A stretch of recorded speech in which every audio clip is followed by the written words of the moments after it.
ঢাকার গুলশানে সাবেক এক সংসদ সদস্যের বাসায় চাঁদাবাজির ঘটনায় গ্রেপ্তার রিয়াদের বাবা রিকশাচালক আবু রাইহান একজন হতদরিদ্র। কোনো রকমে টেনে টুনে সংসার চলত। থাকতেন টিনের চালা ঘরে, ঘরের বেড়াও টিনের। সেই টিনের ঘর সরিয়ে নোয়াখালীর সেনবাগ গ্রামে পাকা ভবন তৈরি করছেন রিয়াদ। 2.5 মাস আগে নির্মাণ কাজ শুরু হয়।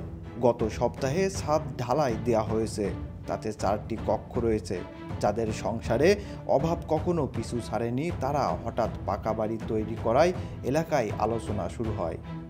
রিয়াদের গ্রামের কয়েকজন জানান, অভাবের মধ্যে বড় হওয়া রিয়াদের হঠাৎ পাকা ভবন নির্মাণ নিয়ে এলাকায় নানা আলোচনা চলছে। তার বাবা ও বড় ভাই কিছুদিন আগেও রিকশা চালাতেন, এখন চালান না। গত 5 আগস্টের পর সমন্বয়ক হয়েছেন, কিছুদিন পর পর বাড়িতে আসেন। তার পোশাকের পরিবর্তন এসেছে, দামি মোটরসাইকেলও কিনেছেন বলে শুনেছেন। যদিও জমানো টাকা, অনুদান ও ঋণ নিয়ে ভবনটি করা হচ্ছে বলে দাবি পরিবারের।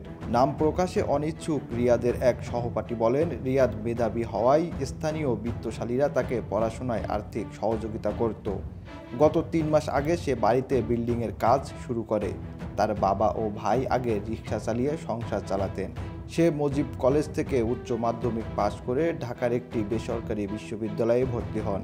রিয়াদের এক প্রতিবেশী বৃদ্ধ বলেন, শুনেছি 50 লাখ টাকা চাঁদাবাজি করতে গিয়ে রিয়াদ গ্রেপ্তার হয়েছেন। সেনবাগ থানার ওসি মিজানুর রহমান বলেন, 5 আগস্টের পর রিয়াদ এলাকায় এসেছিলেন বলে শুনেছি। তিনি এলাকায় লিফলেট বিতরণ করেছেন। উচ্চপদস্থ বিভিন্ন লোকজনের সঙ্গে তার ছবি রয়েছে বলে জেনেছি।